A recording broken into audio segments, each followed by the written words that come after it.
আল্লাহ বলেছেন ফাইন্না মাল উসরি ইউসরা, কষ্টের পরেই আছে সুখ।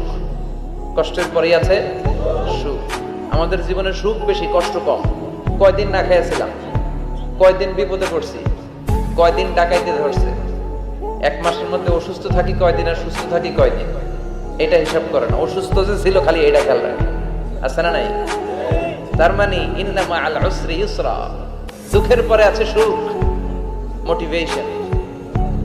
প্রাণটা আবার উদ্বেলিত হয়ে ওঠে। তাই তো আসলে তো দুঃখের পরে সুখ। এজন্য কষ্ট যখন পাবেন, অসুস্থ যখন হবেন, ওইখানেও আনন্দ করবেন, কারণ সামনে আরাম আসতেছে। সুবহানাল্লাহ পড়েন। মুমিনের হারাবার কিছু নাই, দুঃখ পাওয়ার কিছু নাই। মুমিন অসুস্থ হলে অসুস্থতার মাধ্যমে তার রোগের মাধ্যমে তার গুনাহ ঝরে যায়, সে আল্লাহর কাছে প্রিয় হয়ে ওঠে। তা আমাদেরকে কেউ হারাইতে পারে? কথা বলেন, আমাদের কেউ ভয় দেখাইতে পারে? মোটিভেশনাল সূরা, সূরাতুল ইনশিরাহ আর সূরাতুদ দুহা।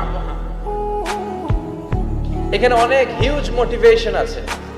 যারা হতাশ, যাদের জীবন ভাল লাগে না, মরে যেতে মনে চায়, গার্লফ্রেন্ড গালি দিছে, আছে না নাই? আবার বয়ফ্রেন্ড গার্লফ্রেন্ডের গালি দিছে, এ ওড়না পেঁচায়া ফ্যানের মধ্যে ঝুলে আত্মহত্যা করে। কত বড় পাগল তুই, মরলি কেন? গালি দিছে তো কি হয়েছে? হ্যাঁ, বুঝতে চায় না, হতাশ হয়ে যায়। আর বয়স কম তো ইচড়ে পাকা, অল্পতে কাবু হয়ে যায়। এই সূরাগুলো পড়ে না। এখানে আশার বাণী আছে।